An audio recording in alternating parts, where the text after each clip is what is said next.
Hello and welcome to today's video. So this time we're going to be taking our first look through my collection of Puffin Storybooks. Now these started during the war, they were published by Penguin and they reprint some absolutely classic children's stories, and that's exactly what we're going to be having a look at today. So sit back, relax and let's get to it.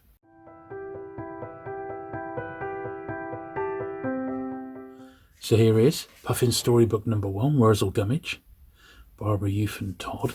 Now this one came out in 1941. I've had this copy quite a while. It's much harder to get than the very first Penguin book.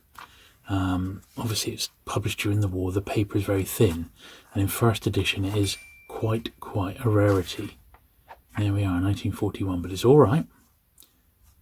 There's no sort of markings in that one. A little bit, bottom of the spine is missing, but I can sort of live with that, to be honest. Number 2 here, Cornish Adventure. I've got the first 100 Puffin Storybooks complete, so this is the whole, I think we go up to about the early 90s. Basically that was one shelf in my collection. It looks like there's a bit of pencil on there, which we'll have a go at in a minute. There's a little bit of spine come loose as well. So because of the time that they were published, but these are in quite a state.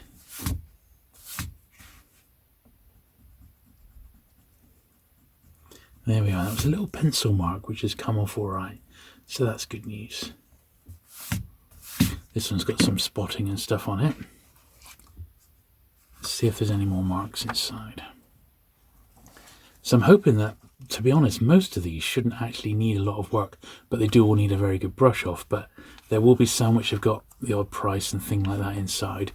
I've collected the Puffins, well, since as long as I've been collecting Penguins, and they are quite a tricky series to track down, to be honest. So I'm going to get some glue just in there and just there as well. So it's quite a delicate little job, so I'm going to use my trusty screwdriver here so I can put the glue on really like targeted. And see the bottom of the spine is already torn, and there's no way, not unless I want to tape it back. I definitely don't want to do that. So that's okay. That's that bit. Now I'm going to put another little slither along there. It is the first sort of dozen or so that are in this format which are the most sort of susceptible to getting damaged, just because they are very much wartime ones and printed on economy paper.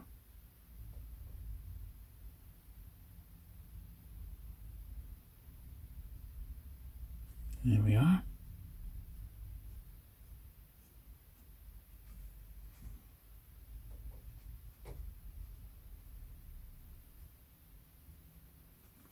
That's good. Now, on this side, let's get the end of this off, because I'm going to use the clean end just to see what is actually involved here.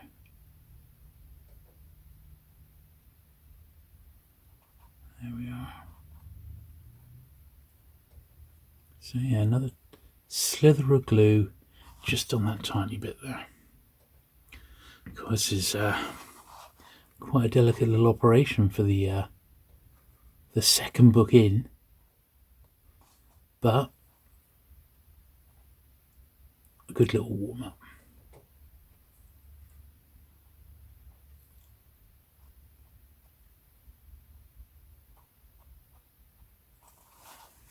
There we are.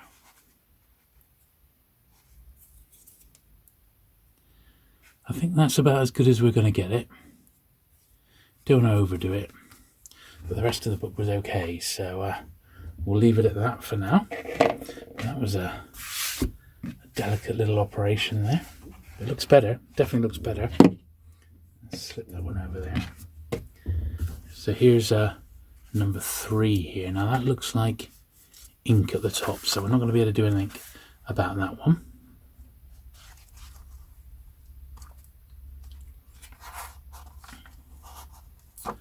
And certainly it's the Puffin books, although these early ones, the choice of titles might seem a little strange. They certainly did publish some very key books, and this is one which is on my list to upgrade. It is very, very tricky to find, so I'm not going to go to town trying to... the pictures have been coloured in and that. It took me a long time to find this one. I think it's, after the number one, I think it's probably the hardest one to find. So this is absolutely just a filler, and I'm not going to bother even trying to clean that one, because as soon as I get another one through my hands, I'm going to get a shot of that one. Here's number 5, quite a thick one, this. This one's got a little bit of browning, and it has got some pencil rather, but that paper is so brittle that if I was to put a rubber on that, it would just wreck it. So I'm not going to touch it. Sometimes less is more in this process. This is one of the more common ones, the Insect Man. This is usually the one that a lot of people have got. This is probably the first early Puffin that I got, I think. But these are still wartime, yeah, 1942.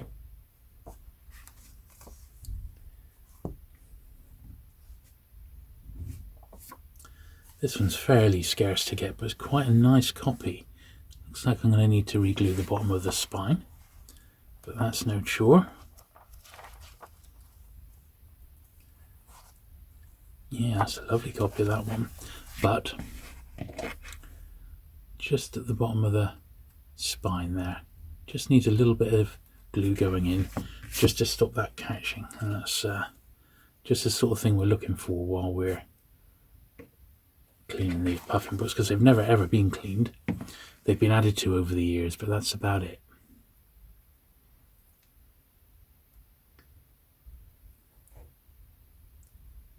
I think that went on actually perfectly, so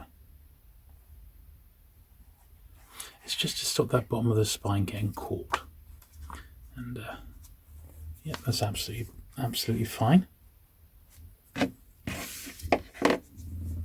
this is the other quite common early one.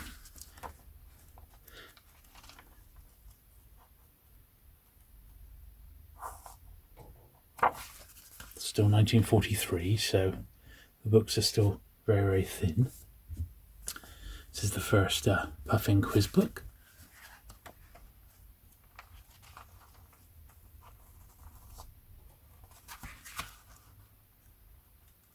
A few little puzzles attempted, but what I tend to do with puzzle books and quiz books is, if they have had the puzzles attempted, rather than have to clean out the entire page, I just leave them. I mean, it doesn't matter to me if they've been attempted or not, if the overall look of the book is okay, which it is in that case. Tents in Mongolia. This is the last one in the sort of the early red format, number 11, Carcajo.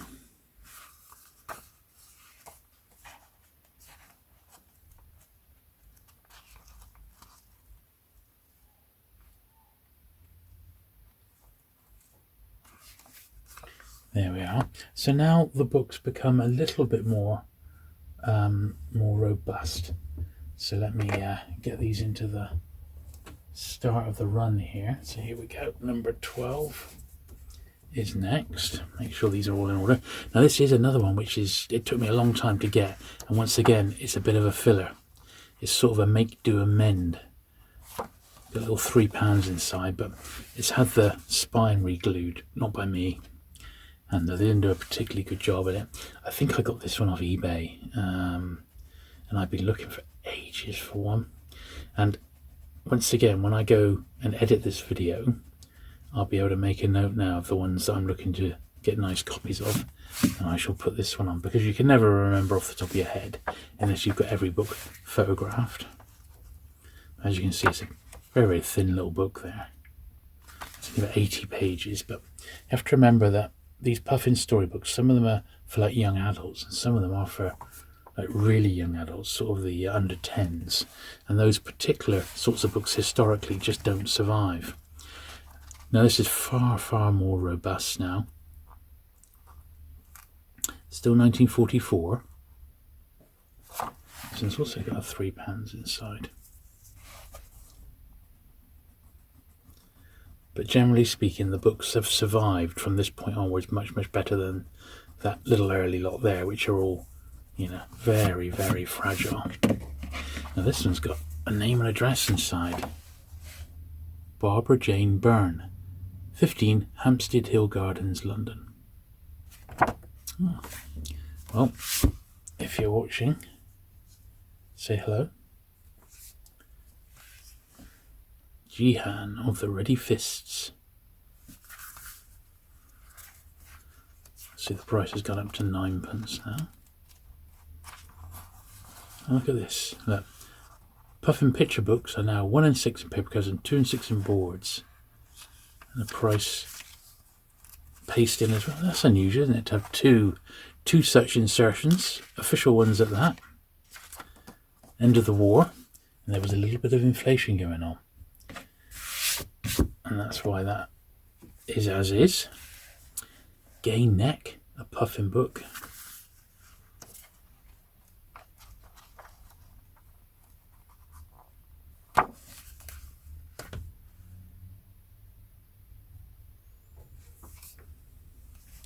Mr. Leakey, my friend Mr. Leakey. It's number 16.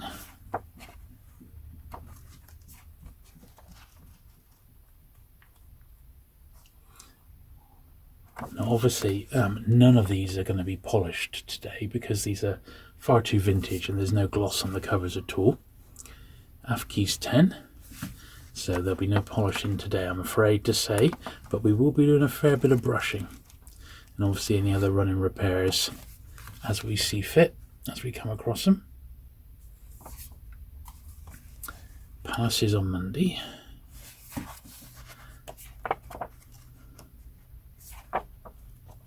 So what I think we'll do, we'll go through the entire run, just cleaning, rubbing anything that needs rubbing out and repairing any spines or anything like that. And then at the end we'll do the brushing session and we'll brush them all down so they're nice and clean.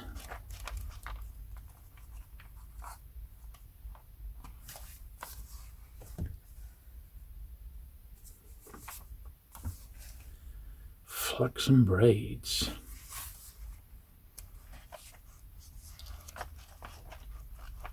I really do love these Puffins, but my favourite period for Puffin storybooks is the 1960s, and there's some real gorgeous books published in that sort of time period. I'll move them over to that side now and start another pile. We'll Meet in England, Kitty Barn.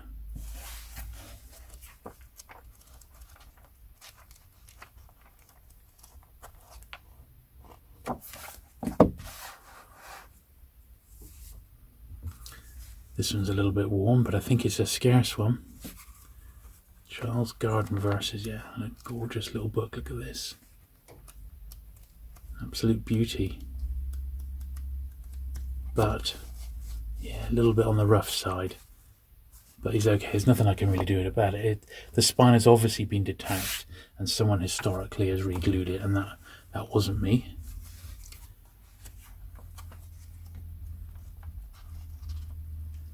Ferry the Fearless.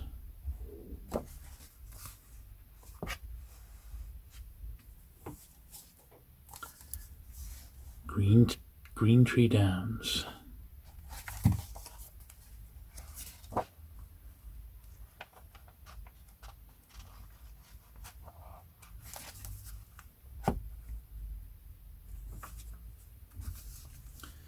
David Goes to Zululand. Wow.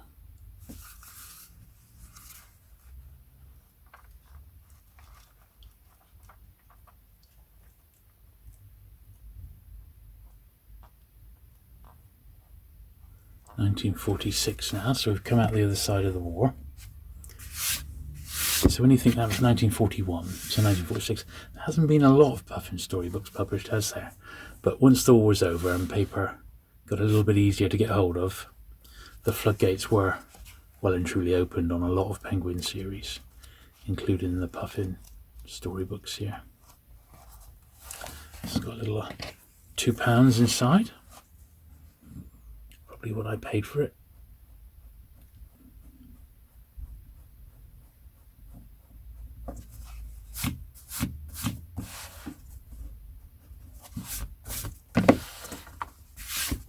There's a name on the inside cover, but it's in ink, so we're not going to be able to do anything with that one. Storm Along, Alan Villiers.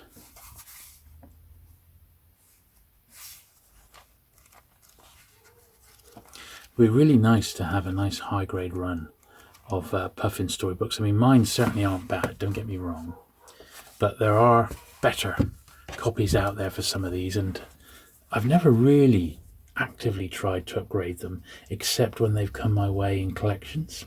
So if I get the odd, obviously if I get a book and I've already got it, I generally do just nip to the shelf and compare it with the copy that's already in my collection. So, like most collectors, you're constantly upgrading, and that's sort of par for the course when you're sort of a book collector. You're always on the lookout for better copies to upgrade. That certainly is me. So 28 here now, amazingly already. It's got a little 20p in the corner, but it's in pen, so you can't do a lot about that.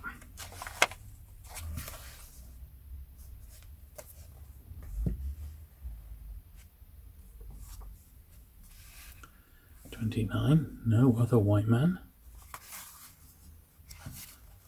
And you have to think that some of the titles that were chosen were very much of their time, 80 years ago.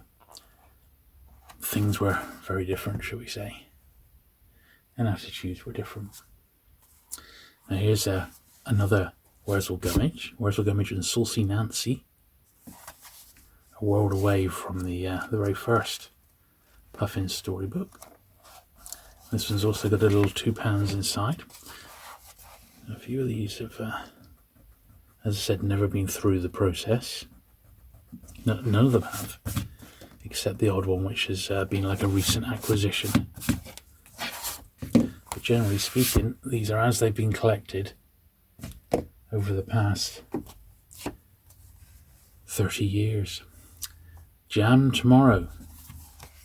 Oh, come on then. Can we have jam today? No, it's tomorrow.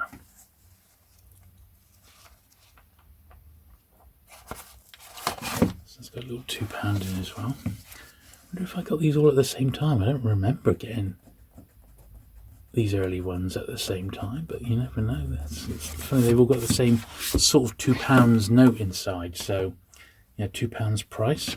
So I wonder if I did actually get them all together. I don't know.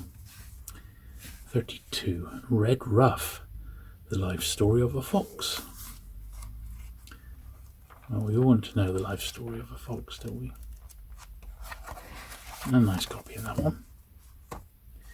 Now this one, number 33, is one of my favourites. It's just because of the beautiful bright jacket on it, really, and the puffins holding up the little thing that illustrated by W. Heath Robinson. So you may have heard of Heath Robinson. He was sort of famous for his cartoons, which had like crazy inventions and lots of wheels and pulleys and things like that. Perfect for a Professor Brainstorm title. That's the sort of thing he was famous for, Heath Robinson. This is a really, really lovely early Puffin. Just fantastic, this one. There we are. Great, great stuff. Very, very nice indeed. It's a real highlight of the early Puffin books, that. A little bit of spine coming away there, but nothing too serious. Number 34 here, Kidnapped. It's a classic. Now I can see a little 1 and 6 on the front, so we'll have a crack at that one in a sec. Just see if there's anything inside. No, so it's just, you can probably see a little very faint 1 and 6 there, so let's see if I can tackle that. That may have been put on by the bookshop. There we are, it is coming off. I'm being gentle. We'll just go another way.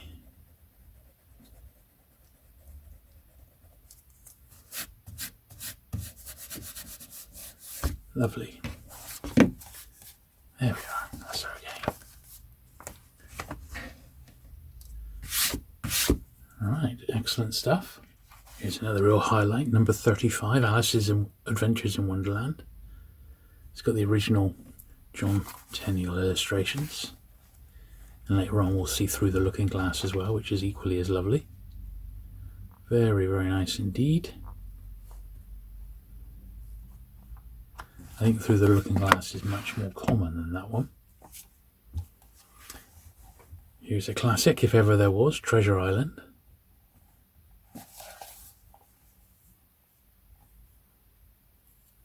Have a look at that in a moment. There might be a little bit of spine coming away there. There's £2.50 inside on this one. Which once again, I suspect that's probably why I originally paid for it.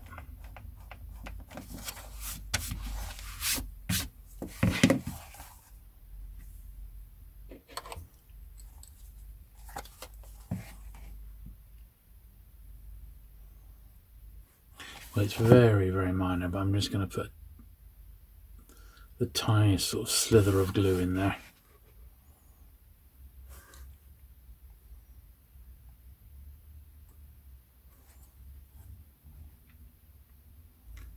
It should be enough.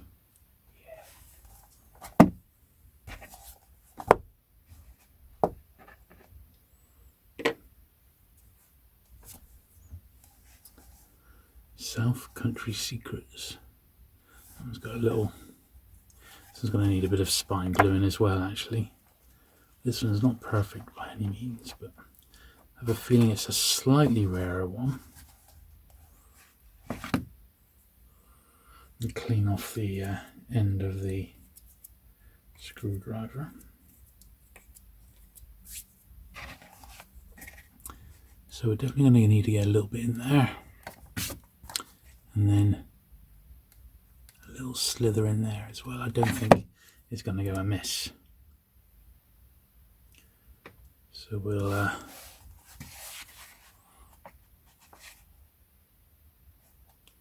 there we go, that's the top bit, so squish that around a bit.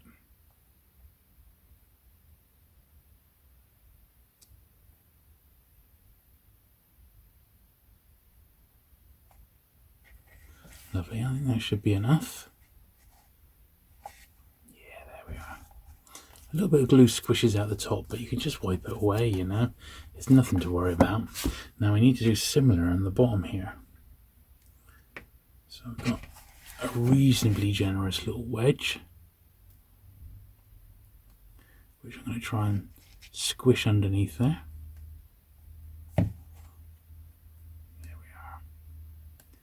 Sort of needs a little bit of teasing, just so that that bit doesn't get caught.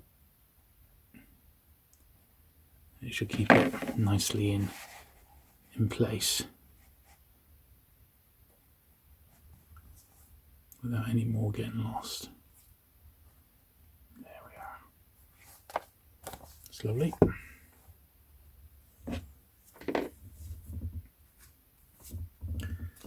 Cranes flying south.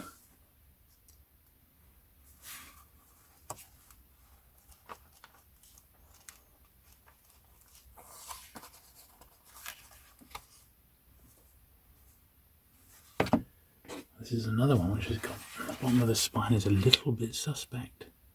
Yeah, look at that, look. Need to get some sort of glue in there, just that little bottom ½ inch or so. Just to stop it catching.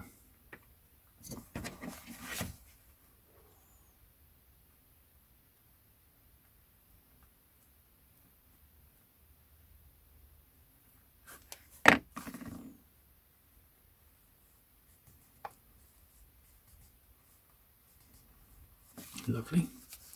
That was number 38. So we're still not quite halfway through the books we're going to be looking at today. But as I said, we've got no polishing to do, just a brush down at the end. So we're absolutely fine for time.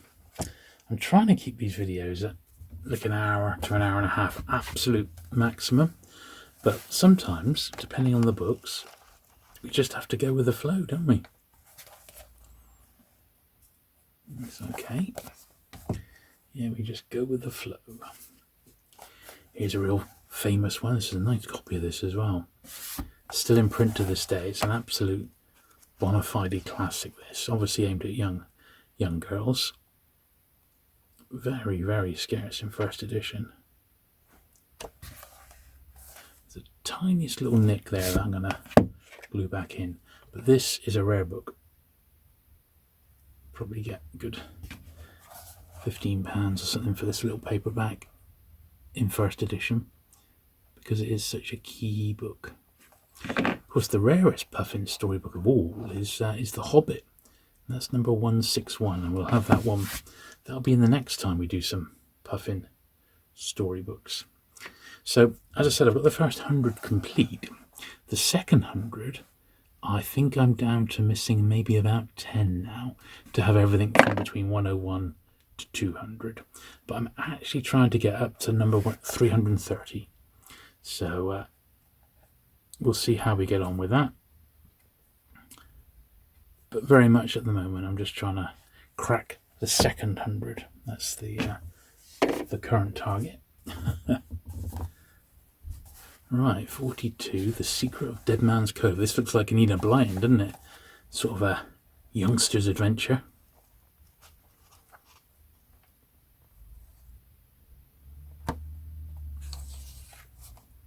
It's okay.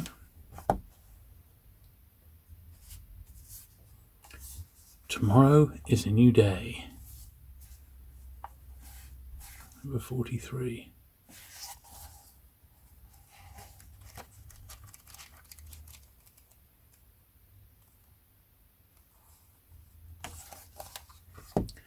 That was like a young adult's edition of an adult's book. Now here's the second Alice one, Through the Looking Glass. And if you have it, have a close look at the front, and then there's the back. She's coming through with the writing reversed. Absolutely fantastic. It's a real beauty, this one. This one is around, much more common than the first one. But it did, I think this book won prizes. It was so beautifully designed. Absolute masterpiece, to be honest. A real highlight in the early Puffin output. 1948, that was. Mr. Sheridan's Umbrella.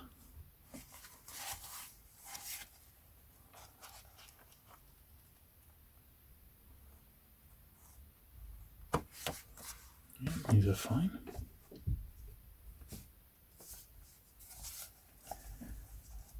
Suzanne of the Mounties. The book's starting to get a little bit more robust now as time is going on, and obviously not a lot of sign of paper rationing at this point. The Young Detectives. Another one that's very reminiscent of Enid Blyton, isn't it? Not the greatest of shape, this one. This is pretty ropey, in actual fact. So I'm going to make a note of this when I edit it to put it on my upgrades list, because this, compared to the other ones, is quite a bit worn. So yeah, I look for a better copy of that one, I think. Golden Island. Dennis Clark.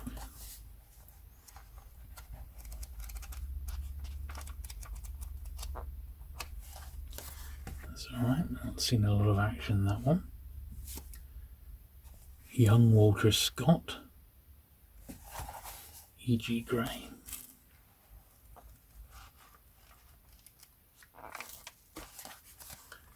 Lovely.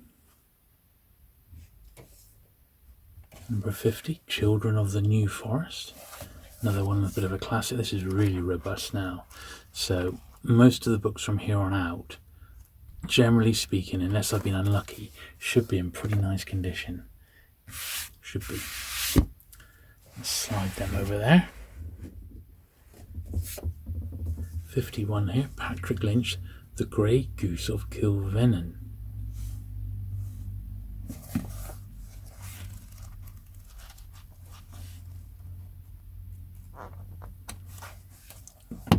Nice copy of that one. This is another favourite of mine, Grimm's Fairy Tales. Once again, really, really beautiful, and how they've integrated sort of the Puffin logo into that gorgeous cover there.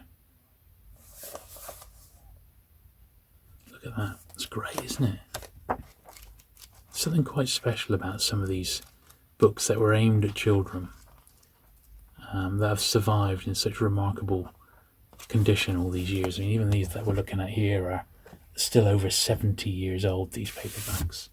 And when you think about it that way, they're really quite something, aren't they? Street Fair, Marjorie Fisher.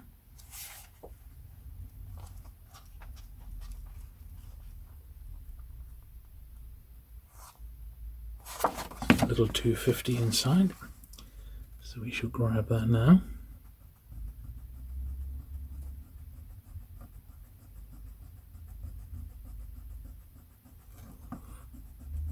I hope you've enjoyed my most recent videos. I covered my American paperbacks, my miscellaneous American paperbacks. Those videos seem to have gone down very well. And from some of the garish, sleazy titles of America to these Puffin storybooks, it's a world away, isn't it? But that is sort of what you're going to get on this channel. Variety. That is for sure. We do have quite a few lots of different genres and different sorts of books to share.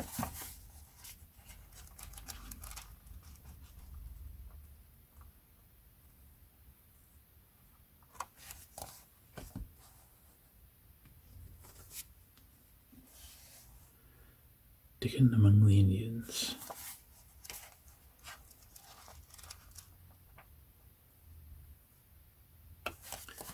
Yeah, not a lot of these have needed much work. Dieter's Tree. It's nice that they've included fiction from all different sorts of countries and religions and faiths. Sort of what Puffin did. The Hutman's Book, The Hutman of the BBC. Don't know much about that. Before my time, by probably about 5 decades, or maybe 4 decades.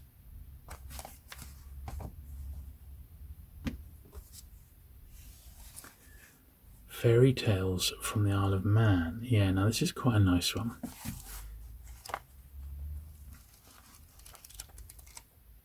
A little £2 in there, so we'll grab that now.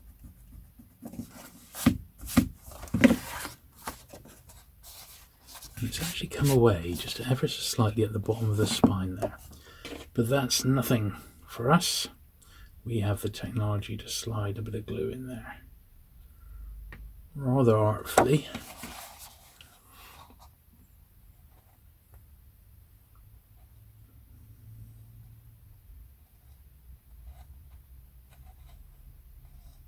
Not a difficult repair, this one. There we are, that's all the way in.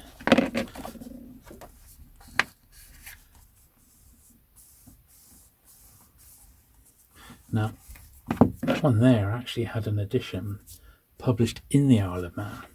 It's this one here. So this is the Isle of Man edition. It came out a lot later. I think this is the 1960s, whereas the other one was the late 40s or even 1950. So this one is 1951. Oh, so the Puffin Storybook published 1951. This edition published 1963, actually in the Isle of Man. So it's a later copy published locally. Scarce. That's scarce, that one. So quite nice to have that particular edition.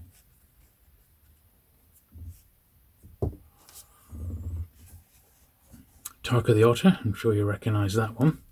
So he's got a little B3 down the bottom, so we'll get that in a moment.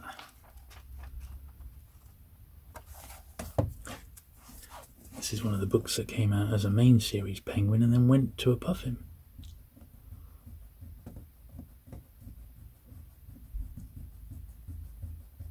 Of course, one of the very early books aimed at children was Biggles Flies Again, but that came out as Penguin's main series. Incredibly collectible today, that one. But I wonder if it came out as a main series because there just wasn't maybe the paper allocation to have it printed as a puffin at the time. I don't know. I wonder what the story is about that one. I would like to know. Third Wurzel Gummidge today, Wurzel Gummidge again. Very nice.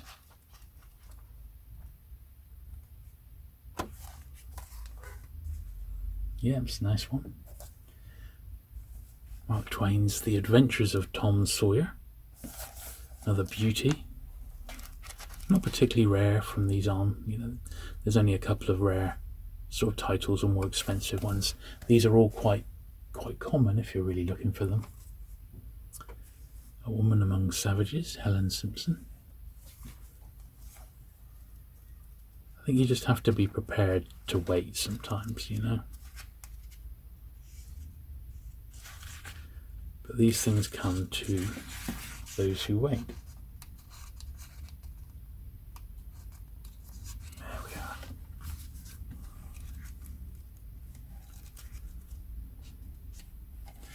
Lots of turned over corners on this one. So we get these sorted while we're here.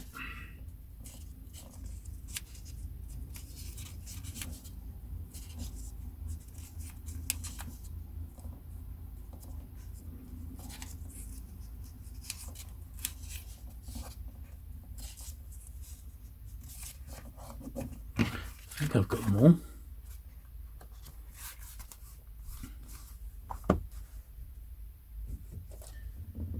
Another bona fide classic, Black Beauty, Anna Sewell.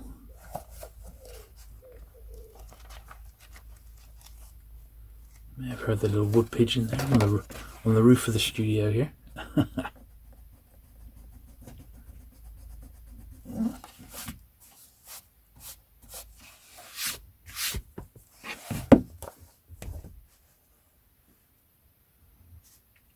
So that was 64. Yep, this is 65. Elizabeth Fry. Now this is going to need a bit of very gentle spine regluing by the look of it. Let's just go through the inside. Looks like quite a brittle copy, this one. Yeah, look at that. So we'll do the inside cover first, I believe. Saving this one from sudden death. That's okay. It's not going to be a massive job. We just need to put a little slither all the way along the inside spine here.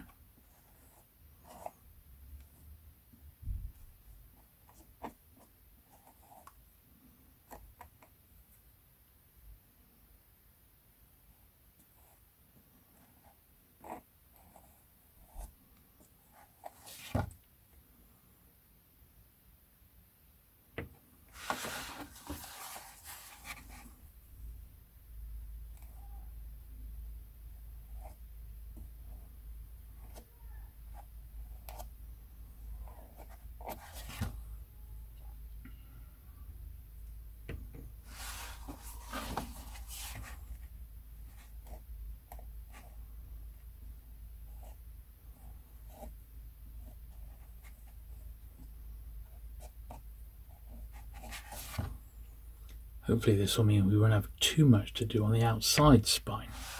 But until this is pushed in, can't be sure, to be honest.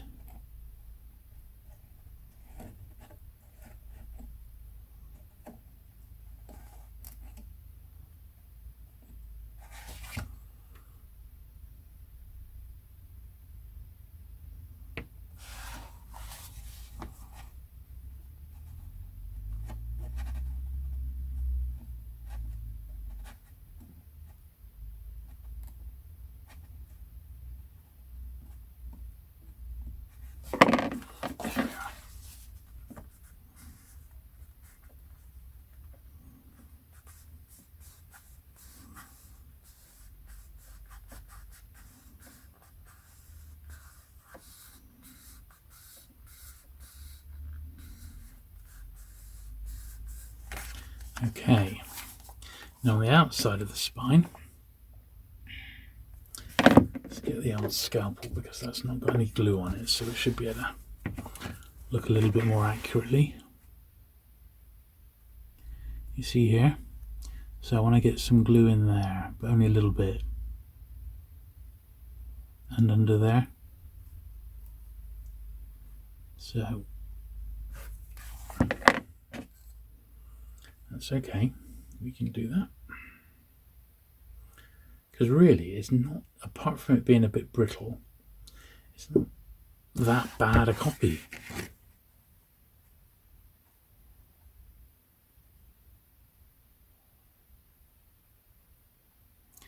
Now this is definitely going to be a case of less is more. So I'm not going to go crazy on this bit here.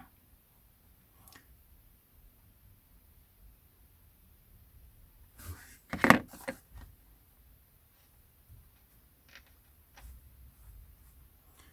we are, look at that. I think we did pretty good there actually.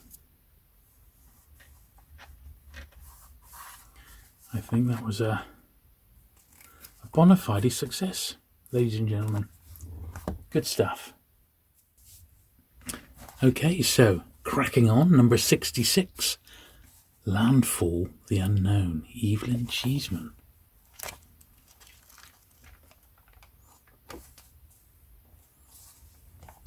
That's all right. Here's another nice one. Hilaire Belloc, Selected Cautionary Verses. Nicely illustrated.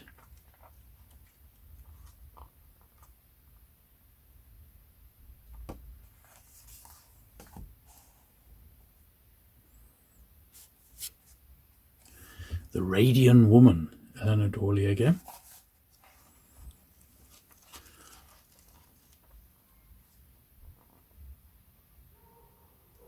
Very, very faint, very faint price in there, which I'm just going to see if I can just fade out a tiny bit more.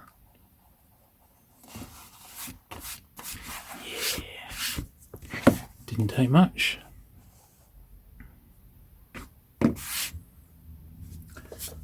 Here's a absolute gorgeous one here. Secret Garden. Look at that cover. Beautiful, isn't it? Really, really nice. Bet there was a few people who read this one growing up. Walter de la Mare, Selected Stories and Verses. Another beautiful, beautiful jacket on that one.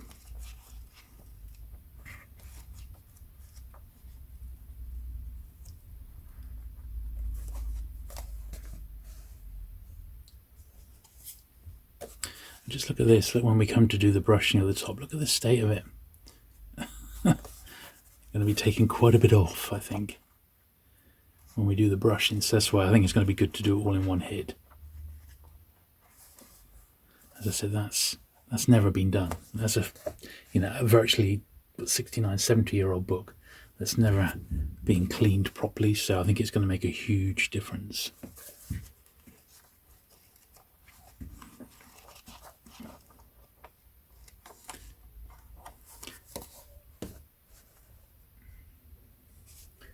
Another favourite of mine, the King Arthur book by Roger Lansdowne Green.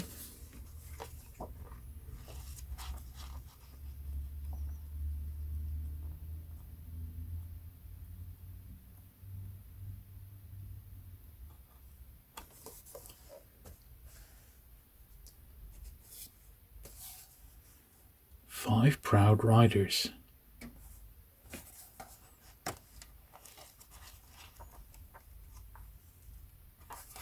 But it's funny that it's only when you start taking the books out for a clean that you just realise how many books you've got. To school on the Spanish Main, in the Spanish Main. So that's a little bit at the bottom of the spine there. Gonna need a little bit of a glue. Generally speaking, yeah, got a bit of a pen inside, but we can't do much about that, sadly. Not unusual with Puffin Storybooks, kids' books in general. Kids certainly they do write inside books. When I had annuals as a kid and there was like a crossword, I would always fill it out, which is why old British annuals with the crosswords undone are scarce. It's just the same with, kids' books. Lots of kids put their name inside. And I was no different, but not for long. But certainly in my early sort of Doctor Who books, I would generally put my name inside, just, early on anyway. Little Women, look at that. Not sure, I think that's probably the first Penguin edition in any format of Little Women, that one there. It's again probably quite scarce. Yeah, quite nice, isn't it? Now, this was the very last one I needed to finish the first 100, so I think it's rare. It's a one which is for, very young readers, which is why it's difficult to find, but it's also quite collectible because of the beautiful illustrations in it. I think the author's collectible. It's a tough one, and in the end, I think I paid £15 for it, maybe more even, maybe even £20, because that was the last one I needed to finish the 100, and it was just, as I said, I've been looking for decades for it, so it definitely was a scarce one. And then one eventually turned up on eBay, and I grabbed it. A Moor of Spain.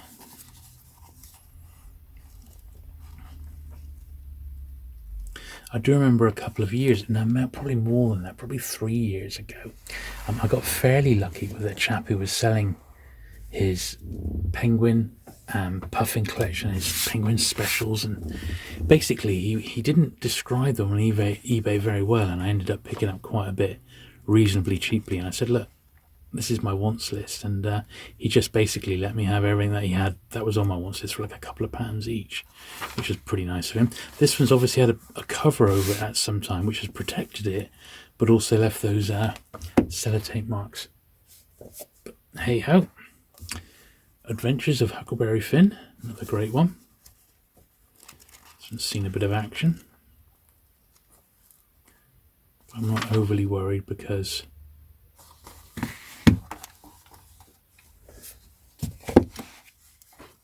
it's not like a key title or anything, but this one's got a name on the inside cover, but someone's also put first, as in first Puffin edition, which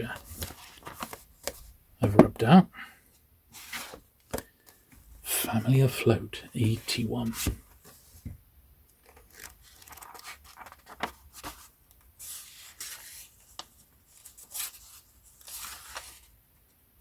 (1954), this one.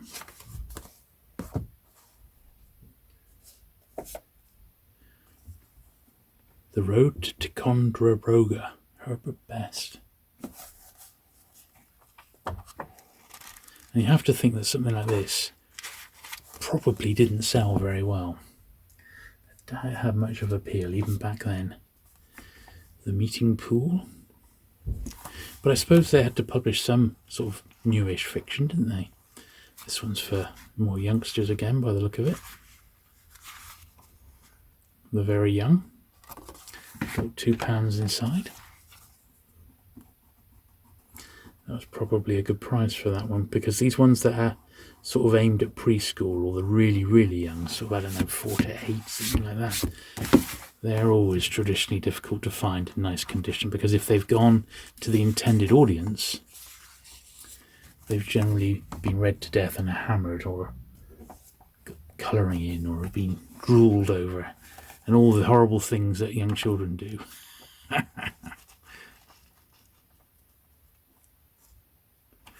That's alright. These are a bit sort of dry, aren't they? Going to a concert. Non-fiction was also something that Puffin Storybooks did put out a little bit of. Going to the Ballet.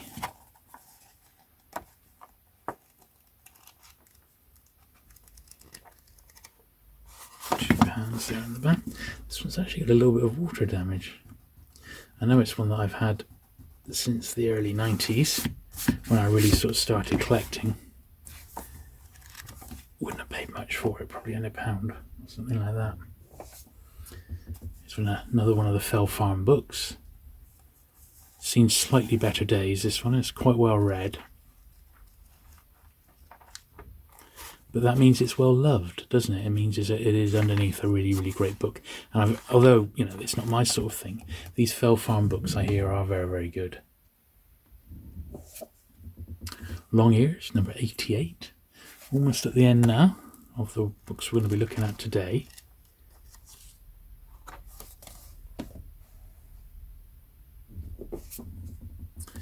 Thimble Summer.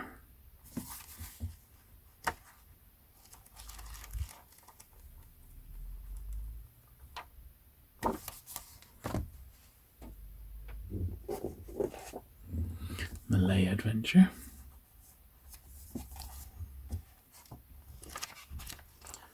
That looks like Robert Gibbons's wood drawings.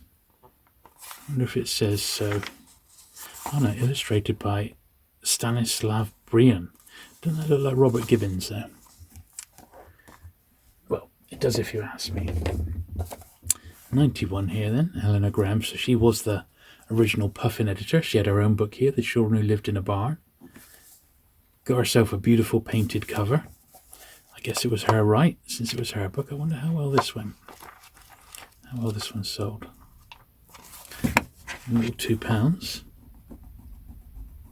So after Helena Graham, along came a woman called Kay Webb, and they were the ones that I sort of read, and she published some of the books that would go on to become real classics. Stuff like The Hobbit, she published in paperback for the first time. Charlotte's Web was another one.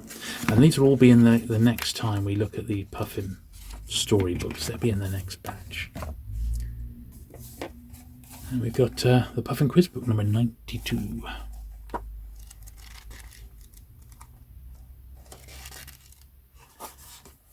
Okay, so that's all the books we're going to be looking at today. So we can get rid of the rubber because we're going to have now a real brushing down session. Okay, so I've got the first little batch in a couple of convenient wedges, and we'll make a little start. So I hope you've enjoyed looking at something a little bit more a little bit more unusual today. Lots of dust coming out of these. Wowee!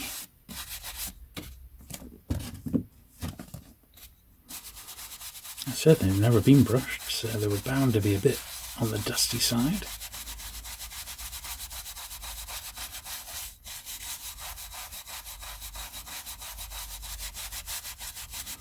Wow.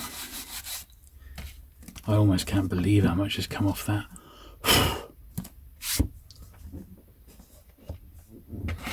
Incredible.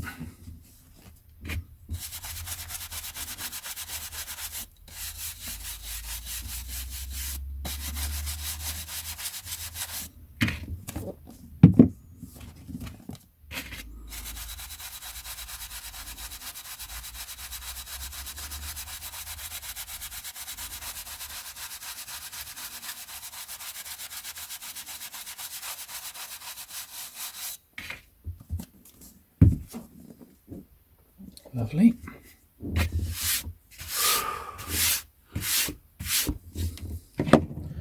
Here's the next sort of half of that wedge. Let's half this again.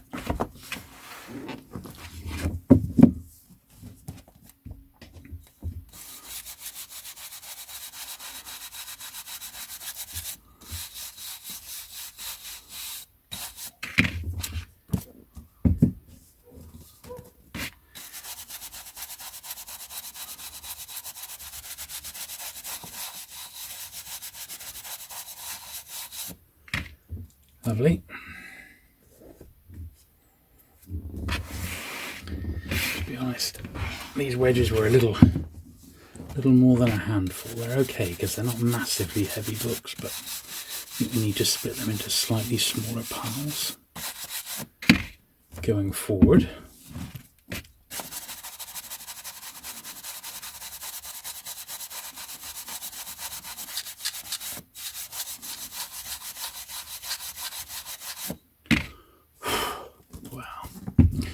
As usual, some are worse than others, aren't they? Depending on where they've been stored.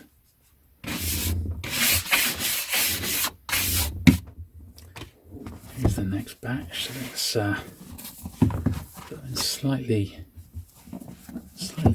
easier to handle piles, I think.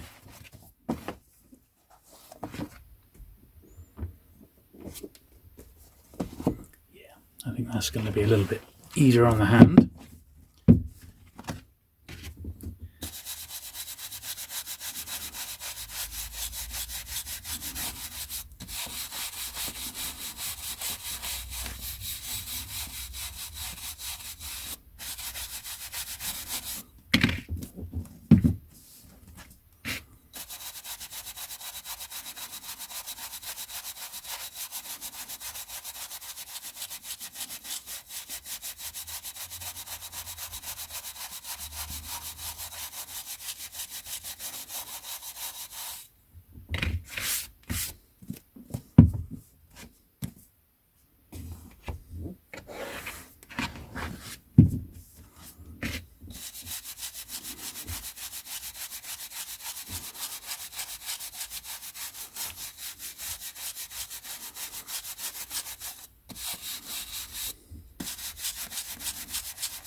Yeah, if you like vintage penguin and puffin content, do check my other channel out. I've always got plenty going up. I usually do a penguin or puffin related video at least once a month over there, at the very least. And there's quite an enormous now back catalogue of other videos on the subject, probably over 60 videos looking at different aspects of penguin books. So if that's what you like, there's plenty to see over there.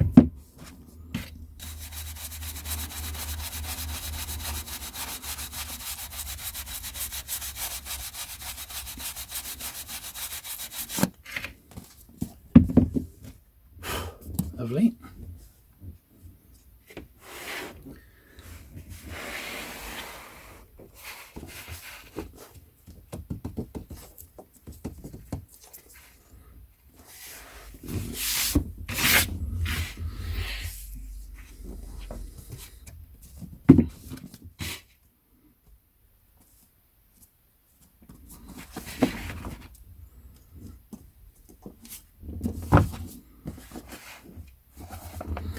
More wedges here.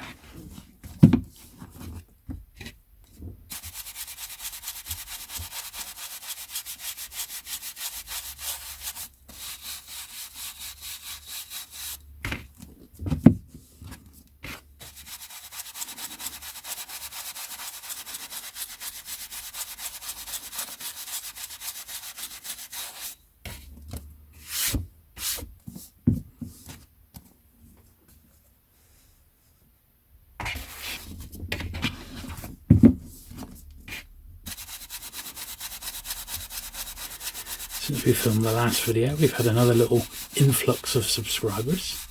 We're on, well, we're over 950 now, so we're virtually there for getting over the line at 1,000 subs, which is cool.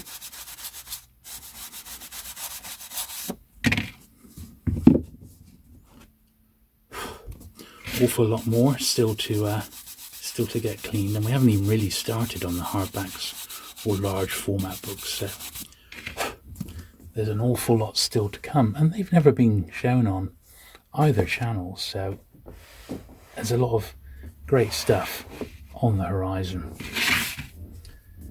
Right then.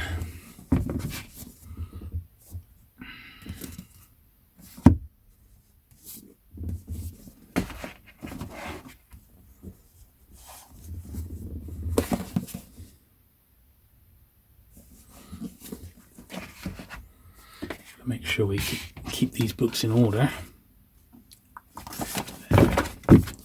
else we will be in a bit of a state.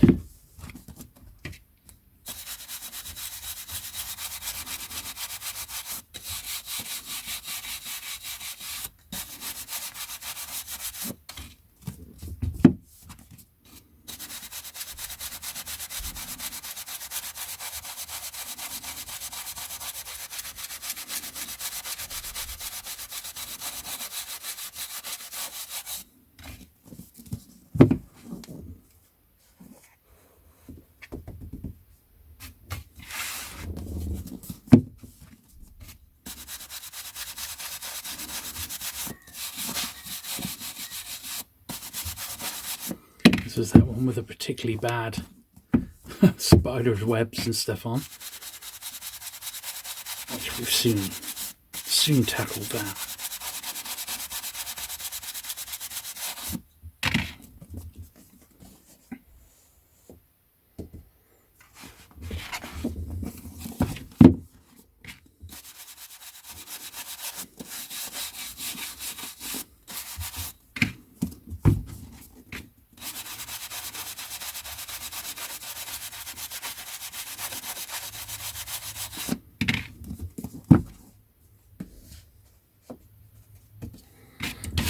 Lovely.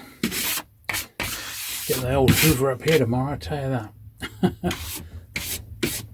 The old studio's had quite a few cleaning sessions, so we need to pick up some of this dust. So it's on the list for tomorrow. Right.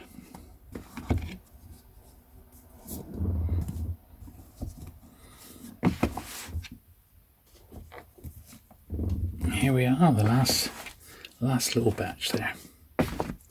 So let's get these done and dusted, quite literally.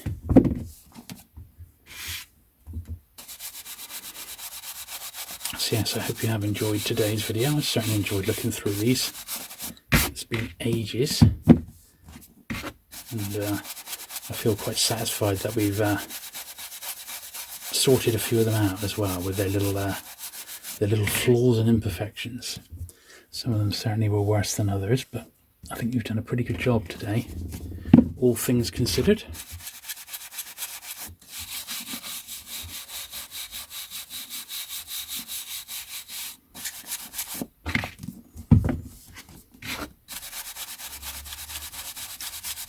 So we didn't really have a talk about next week, so I'm planning on digging out my vintage Zephyr and Torchnitz editions, which are sort of continental books. I think they're quite scarce. I haven't got many, but I think the two publishing houses together should make quite a nice video. And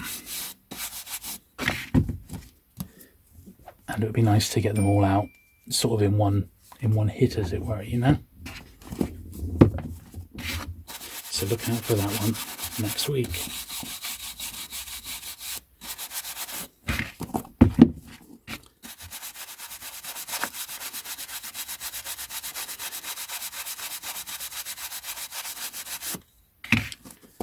Incredible amounts of dust coming off these.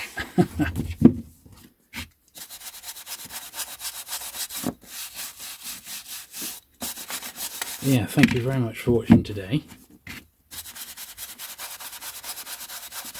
And I shall look forward to seeing you again next week with another video. Bye.